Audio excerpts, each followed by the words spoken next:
Hello friends, welcome to big academy. আজকের ভিডিওতে তোমাদের জন্য 10টি ইম্পর্ট্যান্ট অঙ্ক নিয়ে এসেছি, যেগুলো বিগত বিভিন্ন পরীক্ষায় বারবার ঘুরে ঘুরে পড়েছে। চলো তাহলে তাড়াতাড়ি অঙ্কগুলি শর্ট ট্রিক্সের মাধ্যমে সলভ করে ফেলি।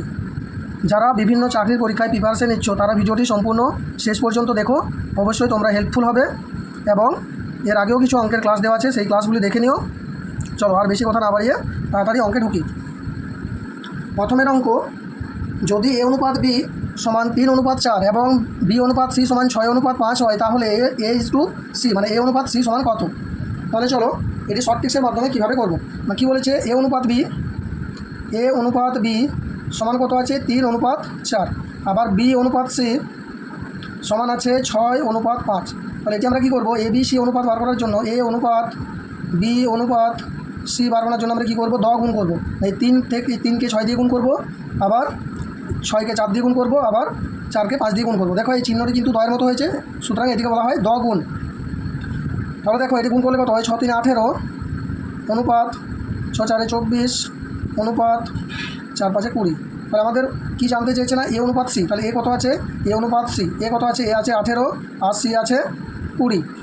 এটি কাটাকাটি করলে হয় 9 2 × 18 আর 10 2 × 20, 9:10। তাহলে অপশান বি হচ্ছে correct answer. Option B correct answer. চলো তারপরের অঙ্ক দেখে নিই। তারপরে অঙ্ক দেখো কী বলেছে, গত বছর রজনীর উচ্চতা ছিল 144 সেমি, এই বছর তার উচ্চতা হয় 148.5 সেমি। তার উচ্চতা শতকরা কত পরিবর্তন হয়েছে? তাহলে দেখো 144 ছিল, তাহলে কতটা বেড়েছে আমরা দেখে নেব। না 144 ছিল, হয়েছে 148.5। তাহলে 148.5 থেকে আমরা আগে যেটা উচ্চতা ছিল সেটা বাদ দেবো 144। তাহলে এটি কত হয় না 4.5 সেমি। 4.5 সেমি বেড়েছে। কততে বেড়েছে না 144-এ। তাহলে 144-এ যদি বাড়ে, 144-এ বেড়েছে 4.5 সেমি। তাহলে একে কত বেড়েছে? 4.5/144। আর 100তে কত বেড়েছে? শতকরা মানেই 100। 100তে বেড়েছে 4.5/144 ইন্টু 100। তাহলে আমরা কী করবো, প্রথমে দশমিকটা তুলে দেবো। দশমিকটা তোলার জন্য কী করবো না নিচে কী করবো না নিচে 10 দিয়ে গুণ করবো। যেহেতু উপরে দশমিক আছে, সুতরাং আমরা নিচে 10 দিয়ে গুণ করবো। দেখা 0 0 কেটে গেল, 2 5 10,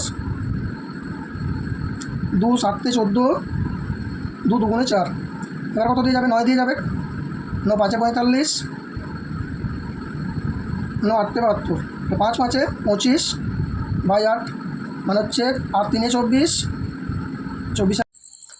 যে অঙ্কটি তোমরা স্ক্রিনে দেখতে পাচ্ছ, এটি তোমাদের হোমওয়ার্ক। 1/25 এত পার্সেন্ট, 3.1%। তাহলে সঠিক উত্তর হচ্ছে অপশান ডি। অপশান ডি হচ্ছে সঠিক উত্তর। তারপরের অঙ্ক দেখো, একটি বইয়ের বাজার দর 165 টাকা এবং এটির বিক্রয় হয় 132 টাকায়, তাহলে বইটিতে কত শতাংশ ছাড়ের অনুমতি ছিল? না বইটির হচ্ছে বাজার দর 165 টাকা এবং ছাড় দেওয়ার পর বিক্রি করেছে 132 টাকায়, তাহলে মোট কত টাকা ছাড় পেয়েছে? না 165 বিযুক্ত 132, 33 টাকা।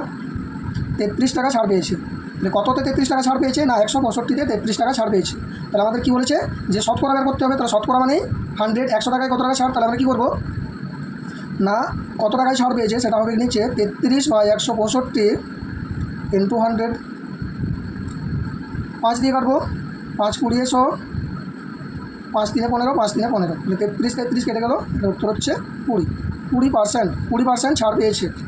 এটি সঠিক উত্তর হচ্ছে 20% ছাড় পেয়েছে। দেখো এখানে যার উপর ছাড় হবে সেটি নিচে হর হবে, আর যত টাকা ছাড় হবে সেটি উপরে। এটি হচ্ছে সূত্র। তারপরে অঙ্ক দেখো কী বলেছে, 72.5 থেকে কত পার্সেন্ট কমালে 18.76 পাওয়া যায়? তাহলে 72.5 থেকে কত পার্সেন্ট কমালে 18.76 পাওয়া যায়? 90.5% নাকি 90.76% নাকি 53.01% নাকি 74.12%? তাহলে আমরা কী করবো না ধরে নেবো x% কমাচ্ছে। তাহলে আমরা ধরে নিচ্ছি x% কমাচ্ছে। x% ধরে নিলাম, x% কমানো হচ্ছে।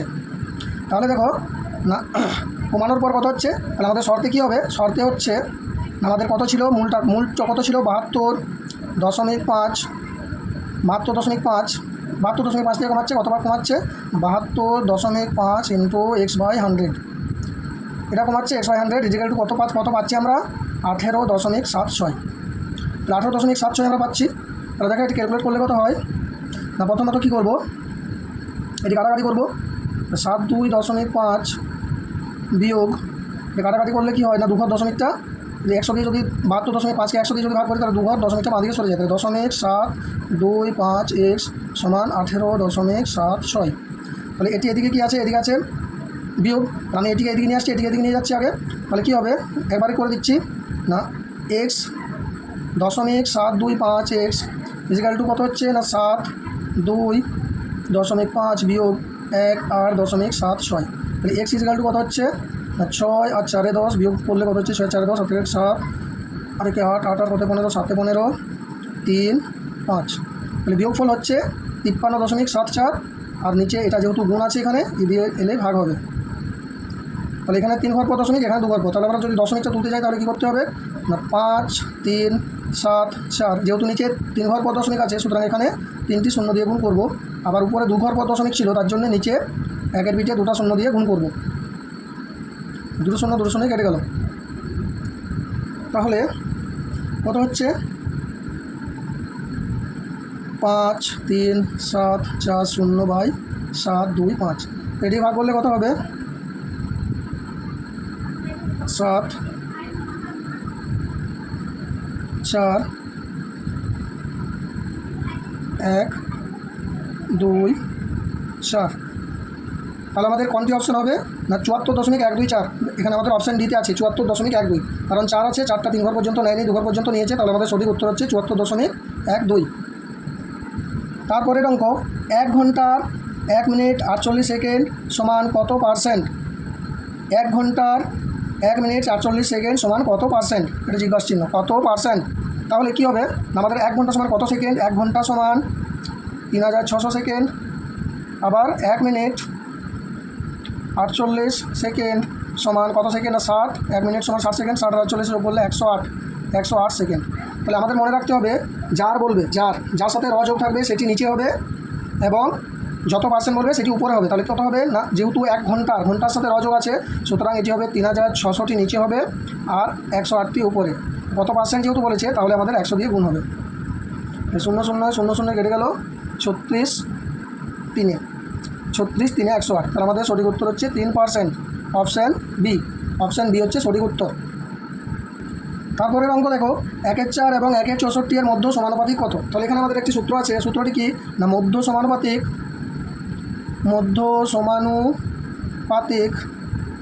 সমান √ প্রথম পদ ইন্টু চতুর্থ পদ, √ প্রথম পদ ইন্টু চতুর্থ পদ, তাহলে √ 1 1 1, তাহলে 4 আর 36 গুণ করলে হয় 144, 144-এর বর্গমূল কত, 1-এর বর্গমূল 1 আর 144-এর বর্গমূল 12। তাহলে আমাদের সঠিক উত্তর হচ্ছে 1/12, অপশান ডি। অপশান ডি হচ্ছে আমাদের সঠিক উত্তর। তারপরের অঙ্ক কী বলেছি না, প্রতি কেজি আমের দাম 20 টাকা থেকে বেড়ে 23 টাকা হয়েছে, দাম শতকরা কত বৃদ্ধি পেয়েছে, 10%, 12%, 32% না 15%। দেখো এখানে প্রতি কেজি আগের দাম আগে ছিল 20 টাকা, এখন হয়েছে 23 টাকা, তাহলে কত টাকা বেড়েছে না 3 টাকা। তাহলে কত টাকায় 3 টাকা বেড়েছে, 20 টাকায় বেড়েছে 3 টাকা, 20 টাকায় বেড়েছে 3 টাকা। তাহলে আমাদের কী হবে, সূত্র হচ্ছে যত টাকায় বেড়েছে সেটি হবে নিচে, আর যত টাকা বেড়েছে সেটি হবে উপরে, আর তার সাথে 100 গুণ বা 100 গুণ হবে। তাহলে 20 1 20, 20 5 100, 5 3 15%। তাহলে অপশান ডি হচ্ছে আমাদের কারেক্ট অ্যান্সার। অপশান ডি হচ্ছে আমাদের কারেক্ট অ্যান্সার। তারপরের অঙ্ক দেখো, 2 জন শ্রমিকের প্রতিদিন আয়ের অনুপাত 4:3। যদি একজন শ্রমিক অন্যজনের থেকে 9 টাকা বেশি পায় তাহলে প্রথম শ্রমিক প্রতিদিন আয় কত, দেখো এখানে অনুপাতের ডিফারেন্স কত না 1, অনুপাতের ডিফারেন্স কত আছে, অনুপাত 4:3। তাহলে এখানে অনুপাতের ডিফারেন্স হচ্ছে 1 ইউনিট, তাহলে আমরা বলতে পারি 1 ইউনিট সময় হচ্ছে 9 টাকা। তাহলে আমাদের প্রথম জনে জানতে চেয়েছে প্রথম শ্রমিকের ইউনিট কত, অনুপাতের ইউনিট হচ্ছে 4, তাহলে 4 ইউনিট ইজিক্যাল টু হচ্ছে 9 4 36 টাকা। তাহলে আমাদের সঠিক অ্যান্সার হচ্ছে অপশান ডি, 36 টাকা। তারপরে অঙ্ক দেখো, বার্ষিক পরীক্ষায় মহুয়া অঙ্কে সুতোপার থেকে 10% কম নম্বর পেয়েছিল, মহুয়া পেয়েছিল 81 নম্বর, তাহলে সুতোপা কত নম্বর পেয়েছিল। কি বলছে, বার্ষিক পরীক্ষায় মহুয়া অঙ্কে সুতোপার থেকে 10% কম পেয়েছিল, তাহলে মহুয়া আর সুতোপার থেকে 10% কম পেয়েছিল মহুয়া, তাহলে সুতোপা যদি 100 নাম্বার পায় তাহলে মহুয়া পাবে কত, 10% কম মানে 90 নাম্বার পাবে। তাহলে এখানে কার নাম্বার দেওয়া আছে না, মহুয়ার নাম্বার দেওয়া আছে 81, তাহলে সুতোপা কত নাম্বার পাবে। তাহলে এখানে কী হবে না 90 যখন মহুয়া পায় তখন সুতোপা পায় 100, আর 1 যখন মহুয়া পায় তখন সুতপা কত পাবে 100/90। আবার 81 যখন মহুয়া পায় তখন সুতপা কত পাবে 100/90 ইন্টু 81। তাহলে 0 0 কেটে গেল, 9 1 9, 9 9 81, 9 10 গুণ করলে হয় 90, 90 নাম্বার পাবে। তাহলে সুতপা নাম্বার পেয়েছিল 90। অপশান ডি হচ্ছে সঠিক উত্তর। শেষের অঙ্ক দেখো না, 1083 সংখ্যাটির সাথে কত গুণ করলে সংখ্যাটি পূর্ণবর্গ হবে। তাহলে আমরা কী করবো না, 1083 সংখ্যাটার উৎপাদক বিশ্লেষণ করে দেখে নেবো। না 2 খাবে না, 2 খাবে না, কারণ এখানে একক সংখ্যা, কোনো জোড় সংখ্যা নেই। যদি জোড় সংখ্যা থাকতো তাহলে 2 খেত। তাহলে আমরা কত খাবো, 3 দিয়ে দেখবো। 8 3 11 12, যোগফল 12 হচ্ছে, মানে 3 খাবে। 3 3 3 9, 3 6 18, 3 1 3। দেখো মানে 361 আছে, মানে 19 19 19 361। এগুলো জানার জন্য কী করতে হবে, বিভিন্ন আমাদের পরীক্ষার অঙ্কের প্রিপারেশন নেওয়ার জন্য আগে আমাদের কী করতে হবে, 1 থেকে 50 পর্যন্ত সমস্ত সংখ্যার আমাদের বর্গ কিন্তু ছোটস্থ করে নিতে হবে। তাহলে দেখো এখানে 19 কিন্তু জোড়াতে আছে, তাহলে কি জোড়াতে নেই, 3 জোড়াতে নেই। তাহলে আমাদের সঠিক উত্তর হচ্ছে 3। 3 দিয়ে যদি আমরা গুণ করি তাহলে কিন্তু সংখ্যাটি পূর্ণবর্গ হবে। তাহলে অপশান সি হচ্ছে সঠিক আনসার। একটি হোমওয়ার্ক থাকলো, তোমরা যদি পারো অবশ্যই করে কমেন্টে উত্তরটি জানাবে। দেখো অঙ্কটি কি না, এক ব্যক্তি একটি দ্রব্য 180 টাকায় বিক্রি করায় 10% ক্ষতি হয়। কত টাকায় বিক্রি করলে 10% লাভ হবে? 210 টাকায়, না 215 টাকায়, না 220 টাকায়, না 225 টাকায়? যে অঙ্কটি করতে পারবে অবশ্যই কমেন্টে জানিও। তাহলে আজকে এই ছিল 10টি কোশ্চেন এবং একটি হোমওয়ার্ক। ভিডিওটি ভালো লাগলে অবশ্যই একটি লাইক দিও এবং বিভিন্ন যে আমি পরীক্ষার জন্য যে ভিডিওগুলো ছাড়ছি সেগুলো দেখতে থাকো। ধন্যবাদ।